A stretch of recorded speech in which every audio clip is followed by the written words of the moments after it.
Hey guys, tonight we are diving into something a little different. Four true stories about kids left home alone who encountered things no child should ever face. Picture this. You're young, the house is quiet, and suddenly every creak in the floorboards feels like it's announcing something terrible.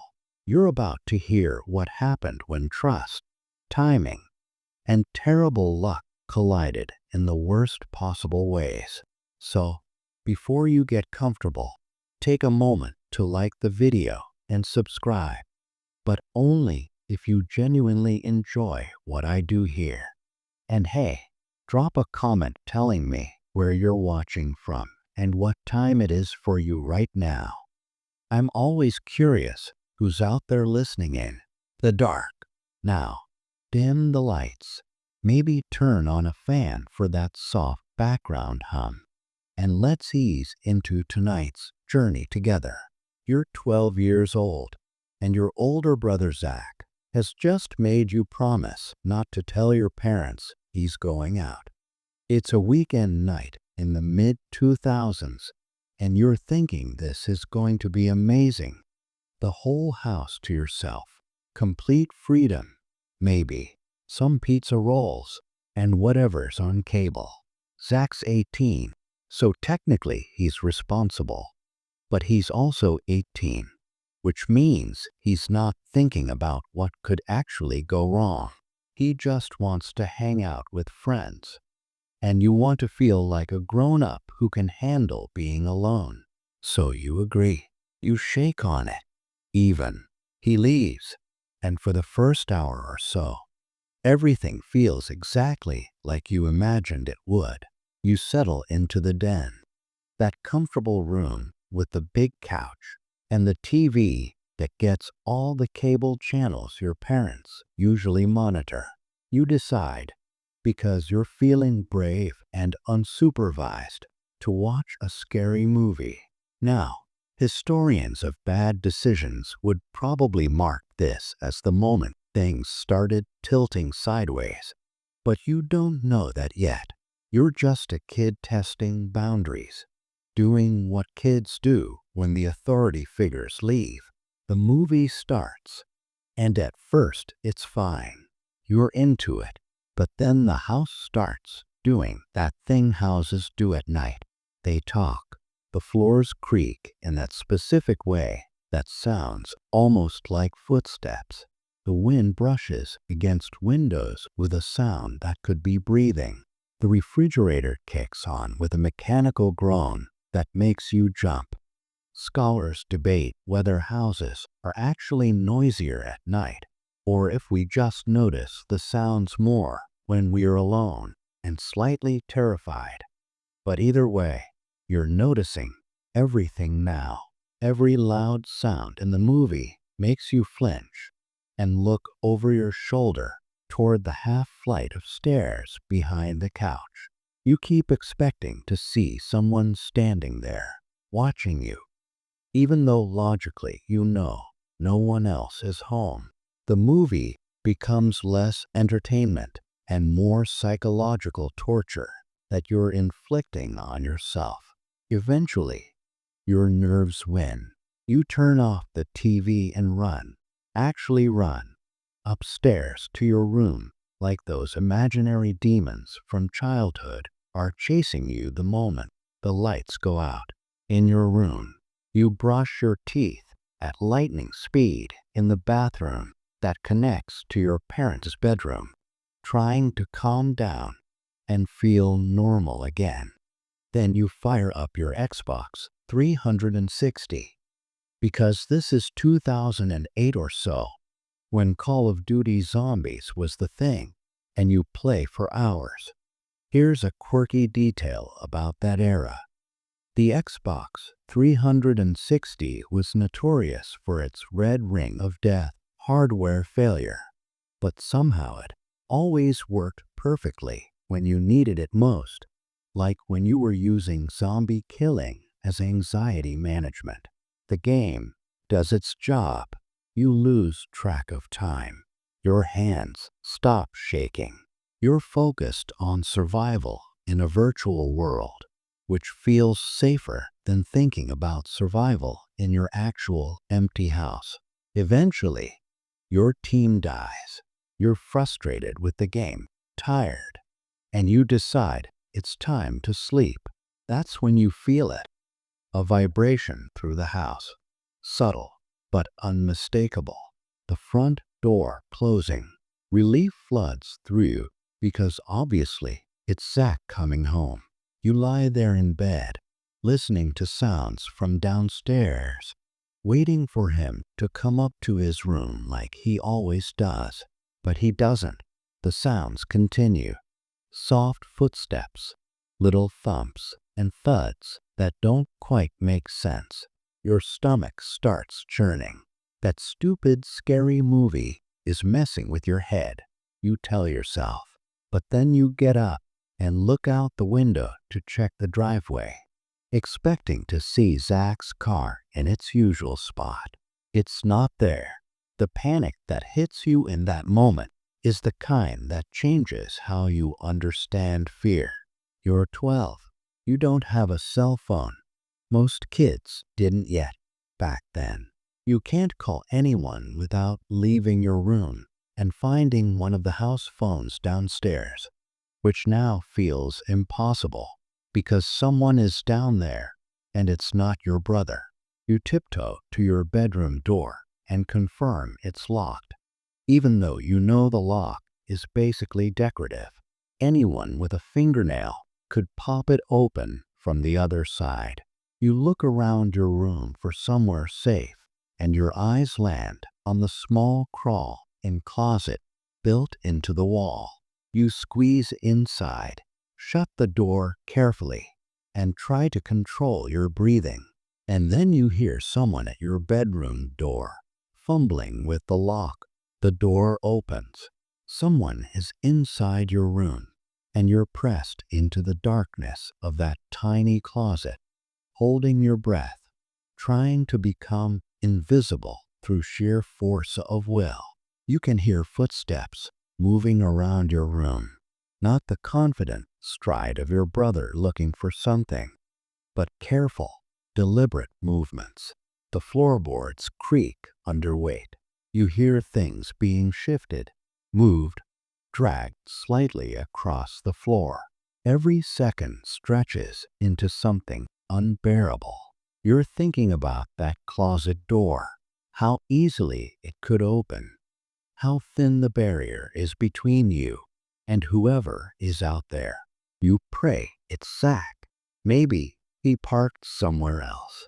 Maybe this is all a misunderstanding that you'll laugh about later, but you stay silent, barely breathing, because some instinct deeper than logic is telling you that making noise right now would be the worst decision of your life.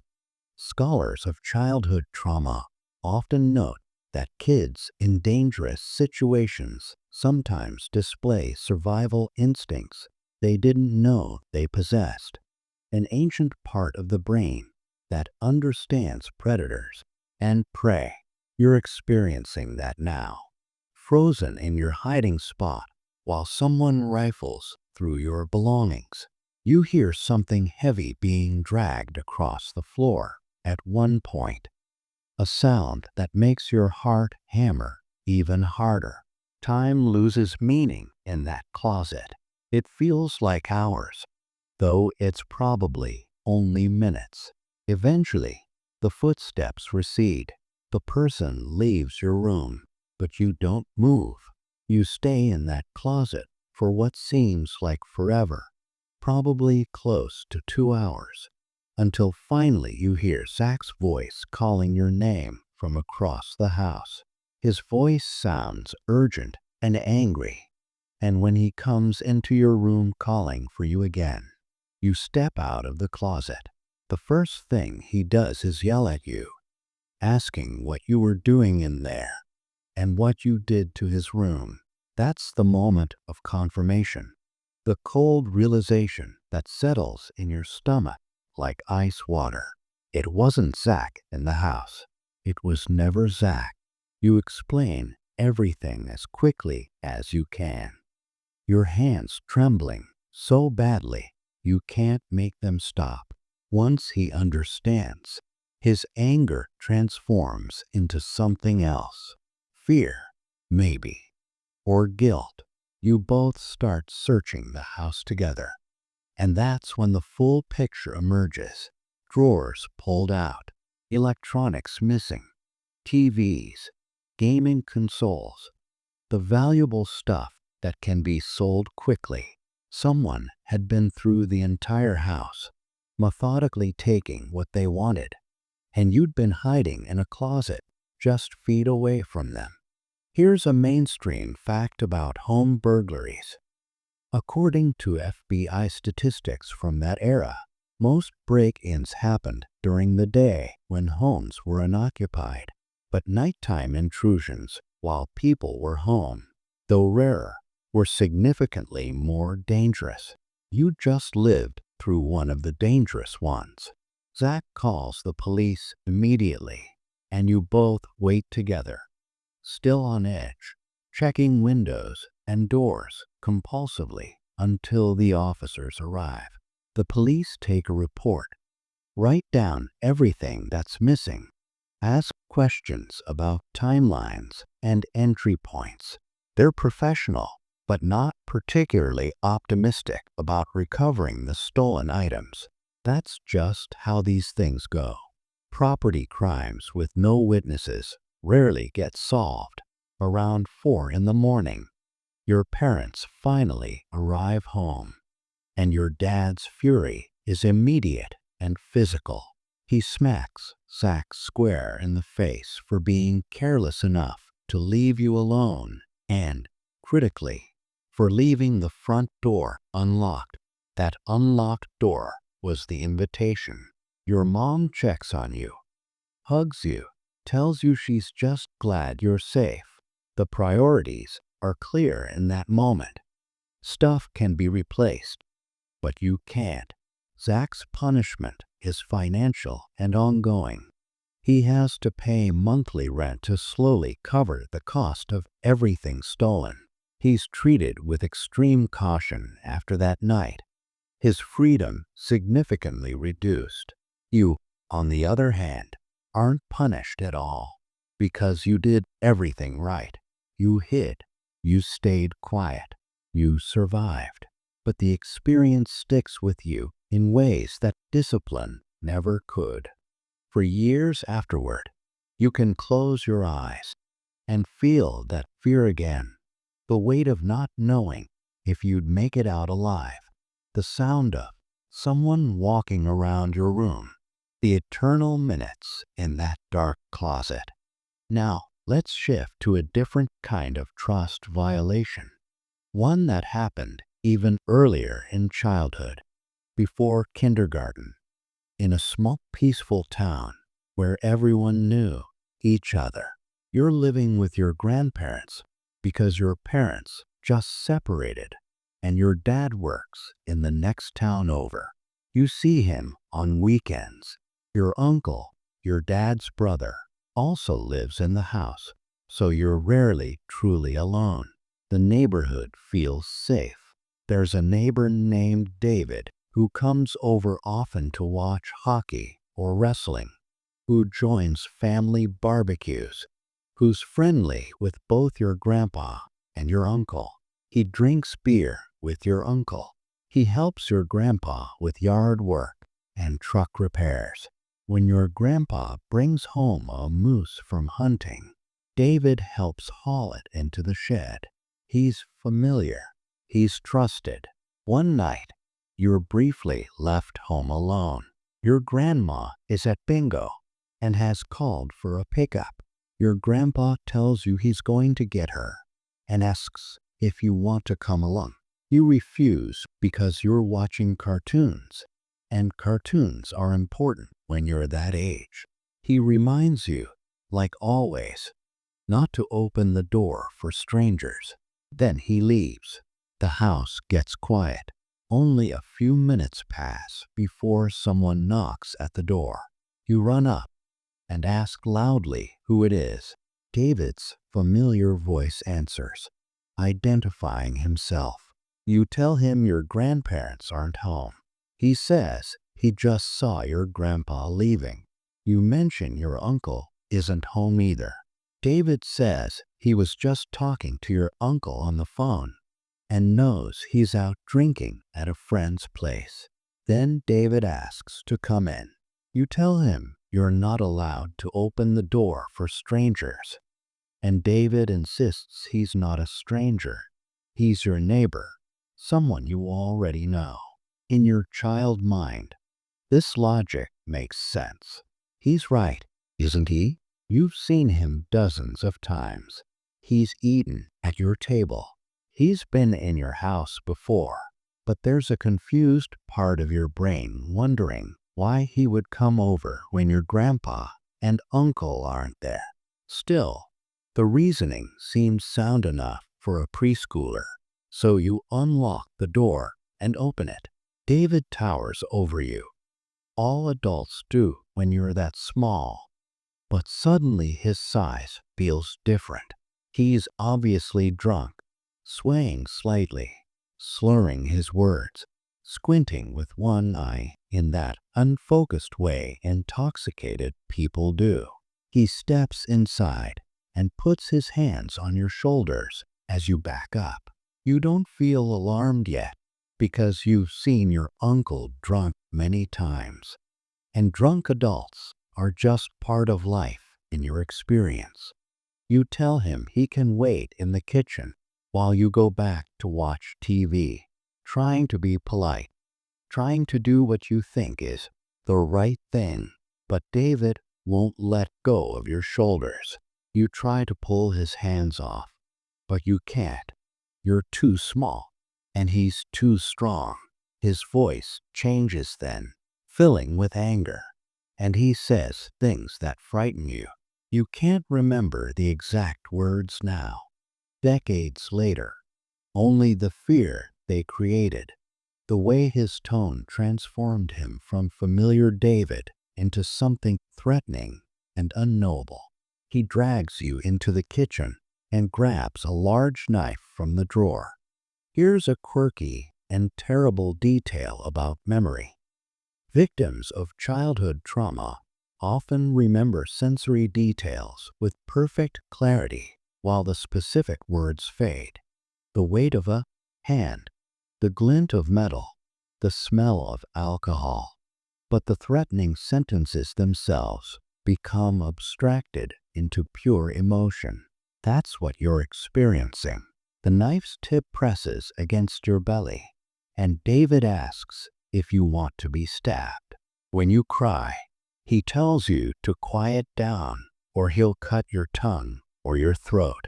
He drags the dull side of the blade across your throat to demonstrate that he's serious, to show you he means what he's saying. Then you hear the most beautiful sound in the world. Your grandparents' truck pulling into the driveway, car doors closing outside. Relief floods through you like warmth returning to frozen limbs. And you're about to scream for help when David clamps his hand over your mouth. He turns both of you toward the doorway just as your grandma enters. Her smile vanishes instantly when she sees him holding you with a knife. She screams for your grandpa to get inside immediately. Your grandpa rushes in. And what happens next happens fast. Yelling, shock, fury, demands to know what's happening. He takes one look at David holding you hostage and charges forward with pure rage in his voice. David shoves you to the floor. Your grandma rushes over, grabs you tightly, and blocks your view with her body while telling you you're safe. You can still hear the struggle happening behind her. Grunts, furniture scraping, your grandpa's voice raised in a way you've never heard before. Eventually, he overpowers David. When you finally look up, your grandpa is shoving David out the door, yelling at him to never come back. then slamming the door hard enough to shake the frame. The house goes quiet except for everyone's heavy breathing. Your grandma holds you. Your grandpa stands there, chest heaving, staring at the closed door like he's making sure it stays closed. As you grew up, the pieces started fitting together in ways your preschool brain couldn't process at the time. David had waited deliberately. He must have known your uncle wasn't home and that your grandma was at bingo, information easily obtained in a small town where everyone knows everyone's routines. He had seen your grandpa leave. That was his moment, his window of opportunity. You were too young to understand his intentions then, but adults who heard the story later had no trouble filling in the horrifying blanks. Some debates among psychologists focus on whether predators in small communities are emboldened by familiarity or constrained by it, whether being known makes them more careful or more confident. David seemed to have calculated that familiarity would get him through your door. Years later, after your grandpa's funeral, you're sitting with your grandma discussing memories, and you bring up that night. You talk about how heroic grandpa had been, how he saved you. She looks uneasy in a way that makes you pay attention. She says it was truly a terrifying night, then asks if you remember that your grandpa went out hunting that same night. You have a faint memory of him leaving again, even though hunting at night wasn't something he usually did unless it involved camping.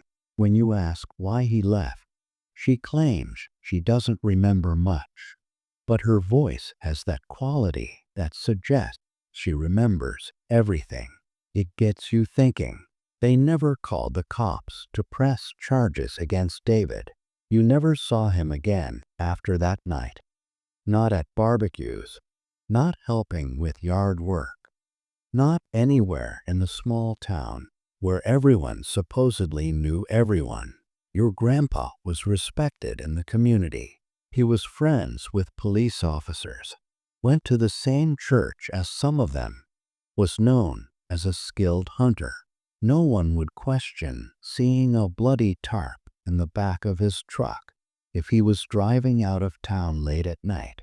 These are the kinds of details that create uncomfortable questions, the gaps in stories that never quite get filled in. Some forms of justice don't make it into official records. Some protectors handle things the old way. Now we move forward to spring break 2020, and you're 15 years old, home alone while your parents are out of town. You're just hanging out in your room when you get a call from Mason, a mutual friend from school. This isn't someone you talk to regularly, not texts, not calls, barely any contact. So the call itself is unusual. Before you can even say hello, Mason asks what you're doing. You tell him you're just at home, not up to anything. Then he asks if he can drop off one of your buddies because he needs a place to stay for the night. This buddy is Neil, someone you've known since 3rd grade. A long history there. You basically tell Mason you're not feeling it, that you just want to chill by yourself tonight.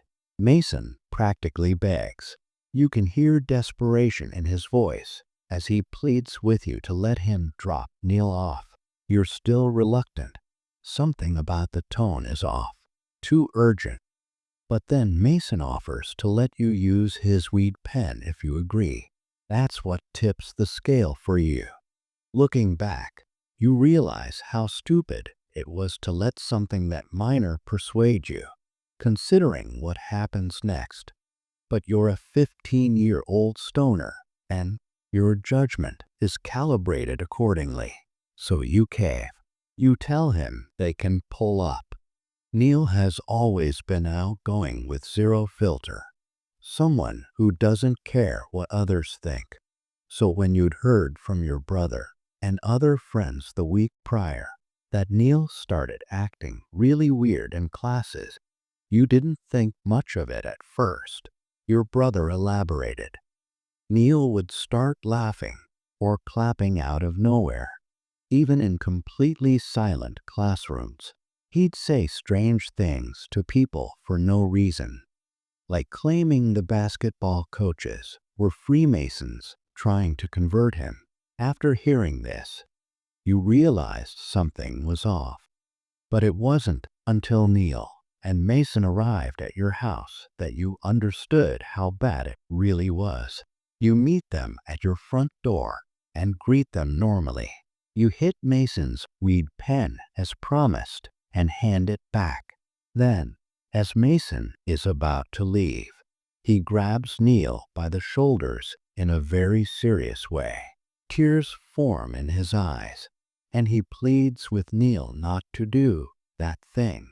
Neil looks at him blankly and casually responds that he understands. You really should have asked what was going on right then, but for some reason you don't. You let Neil inside as Mason leaves, and that's the decision point, the moment you can't take back.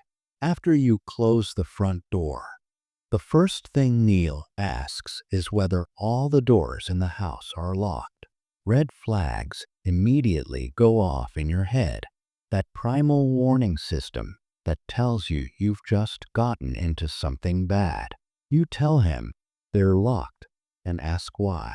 He asks you to check.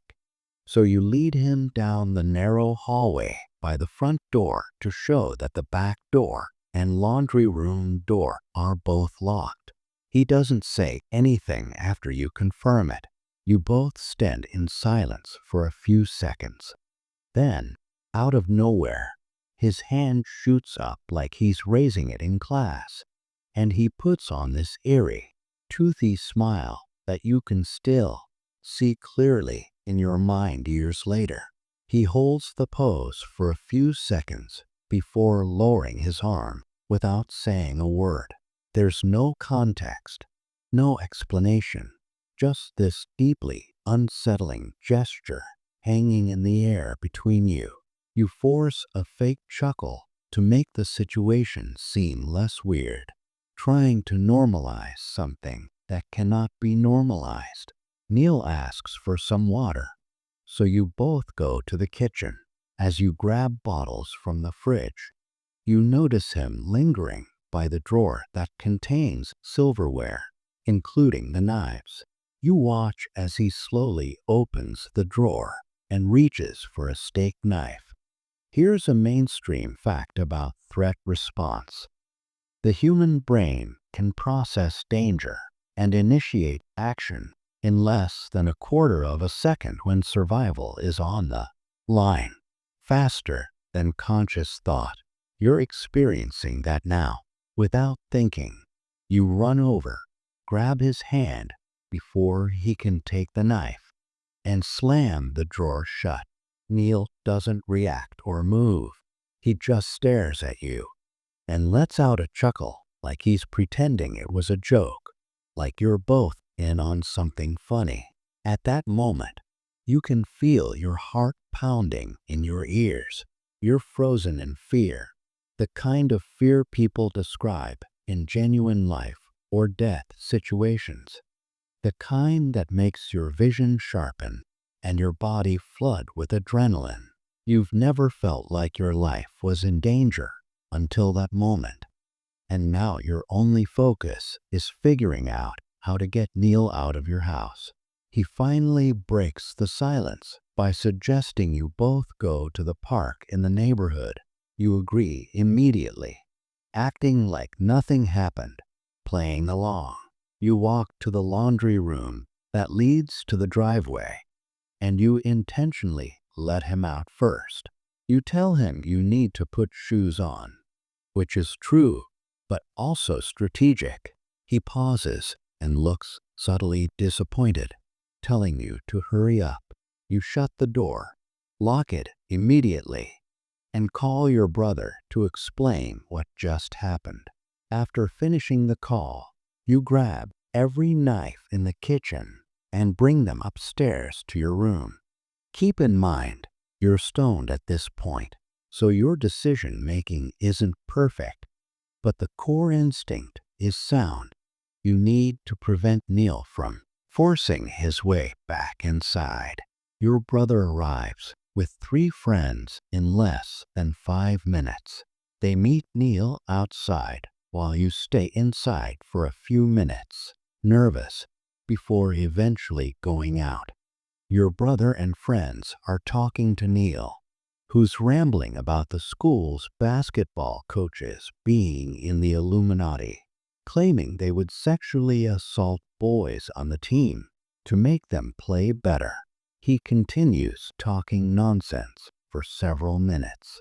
You all decide to get Neil home because there's absolutely no way you're letting him stay under your roof after what happened in the kitchen. One of your friends eventually takes Neil home, even though Neil insists he can't go because he believes his dad is going to kill him. After all this settles down, you call Mason to ask what Neil said to him that made him act that way, and Mason explains that during the car ride, Neil had been reading a manifesto claiming he needed to kill himself or someone else to prevent his dad from trying to kill him. Mason had panicked and just wanted to get rid of Neil, which explains why he sounded so desperate to drop him off at your house earlier. He was passing the danger along like a hot potato. After hearing this, you lose your mind and ask Mason why he would just dump Neil at your house without warning you, though you know part of the fault is yours for not asking sooner. Later, it's revealed that Neil had taken drugs he shouldn't have, substances that triggered schizophrenic episodes and caused him to hear voices telling him terrible things. Some scholars debate whether drugs can cause schizophrenia or merely unmask predispositions that were already there. But for Neil, the distinction doesn't matter much. The voices were real to him, and the danger he posed was real to you. About a month later, you tell your mom the story, and she's not thrilled, to put it lightly. But you avoided something truly horrific that night by being on edge when Neil entered the house, by paying attention to his movements near that drawer. Now, let's go back in time one more time to when you're 10 years old and your mom is heading out for grocery shopping. She asks if you want to come along, and you make a big stink about not wanting to. It's a warm, sunny afternoon, and you just want to stay home and shoot hoops in the street. You tell her nothing bad will happen, and she'll only be gone for a couple of hours. She finally gives in and lets you stay. As soon as she pulls out of the driveway, you grab the old basketball from the garage and start shooting around on the hoop set up in the street. You play little games with yourself, pretending you're down by 1 point with a buzzer beater opportunity. You're sweating from running back and forth, and at one point you stop to catch your breath. You bounce the ball lazily and look around the neighborhood as you rest. That's when you look up toward the house. At the upstairs window, someone is staring down at you. It's only a shadow behind the glass at first, like someone standing back from the sunlight. You stare for a good second or two before the shape shifts slightly, and you realize it's not some trick of the sun or reflection. Someone is up there, standing at the window, looking out at the street where you're standing. None of your family is supposed to be home. Your sister is at college. Your dad is at work. Your mom is across town buying groceries. You drop the basketball without meaning to. The window is your sister's room, The blinds are half open, and the figure is right behind them. You say figure because that's all you can see.